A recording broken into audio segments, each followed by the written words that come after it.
So I think when we start to discuss racism inherent in our legal system, I think a good question always comes up. It's like, what about the larger systems that are supposed to keep us protected from some of these cruel, awful, horrible things that individuals do, right? And one of those things has always been the Supreme Court. The Supreme Court is pretty much designed to be a safeguard against a government that wants to overreach its will, right? And to do harmful things to people. But when you start to look at it, it's actually the Supreme Court's decision in the case, the City of Los Angeles versus Lyons, that has pretty much set up a permanent rule that allows for police officers to continue to do the things that they did in the circumstance with George Floyd or all of the other people that we've mentioned up until this point, and get away with it on a system level, right? And so let me break down this case, and maybe we can have some questions and discussion about it at the end of it, right? So what happens is, in 1967, Adolph Lyons, an African-American male, was pulled over for a traffic violation, right? And what happened was, regardless of the fact that he wasn't resisting arrest, he was placed on the ground and placed in a chokehold, right? The police officer kept him in the chokehold so long that he passed out, right? When he woke up, he had damage to his larynx, his throat, right? He had blood in his throat and dirt in his throat from breathing in the dirt on the ground, so it was all encased in his throat. But then also, he had defecated himself and urinated on himself. His bowels released themselves, right? So aside from this being incredibly humiliating, it also caused him physical damage, right? And so he was let go that night with a ticket for the traffic violation, and rightfully he sought damages against the City of Los Angeles for assaulting him, right? And for no particular reason aside from the fact that he was African American. And eventually it ended up getting appealed, and it went all the way to the Supreme Court, not because there was no admission of wrong, right? But what ended up happening is Lyons was requesting not only that he receive damages from the city, right? You did me wrong.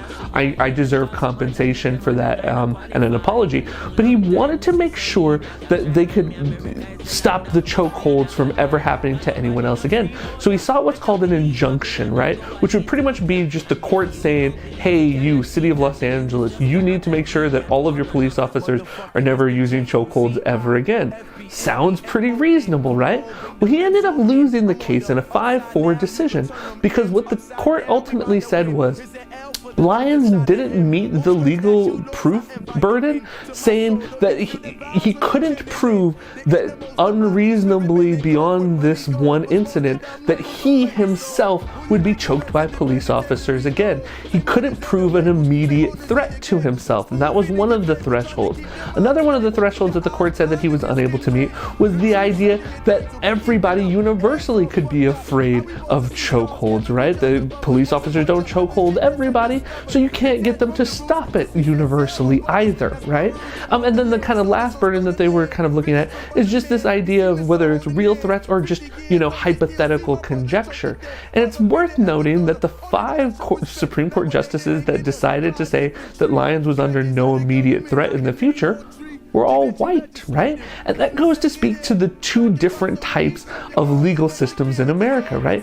If you're white in America, the legal system tends to work in your favor, right? If you're black, it tends to work against you. If you are in Lyons' position, you would be afraid that at any given point, you might get pulled over by the police and this might happen, right? And if we look at a lot of the cases that I threw out, a lot of the people that are ending up dead at the hands of police officers were in their cars.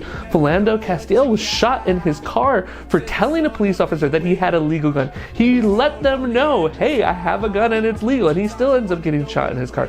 Sandra Bland was pulled from her car for not being super nice to the police officer, right? There's this thing in America and it's called driving while black, right? Now, here's a little bit of personal history, right? For those of you who know me, you already know that I'm biracial, right? I have an African American mother and I have a white father. Look at that mustache. It's like, whoo. But point being is, I have experiences on both sides, right? My family is African American and we've shared a lot of experiences with each other. But I know how I'm perceived by people out in the world. When people see me at first glance, I think most people think I'm white. A lot of it has to do with these eyes, right? My nose, right? A lot of my facial features lend themselves to just being white, right? And this has caused a lot of benefits in my life, right? To be entirely honest, I've been pulled over by the police on several occasions doing things that should have gotten me in a lot of trouble, but the reality is I think they saw me and then I got a pass a lot of the times just based off of who I was. One particular incident was when I was driving home on the 170 freeway.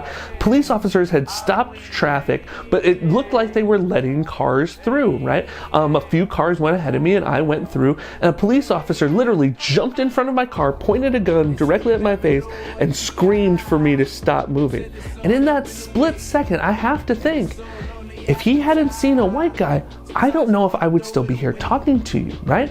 And so when we think about the system, Lyons versus the city of Los Angeles is one of those cases, because what it ultimately said is they said you're allowed to sue individually. You person, you could sue, but you can't change the system, right? The system is protected from individuals who are saying that the police system is racist, or that the police system is violent, or that the police system is coming after certain groups of people. You individual, you can sue, right? Which a lot of people have done, but you individual can't change the broader system. And that's had a long-lasting impact.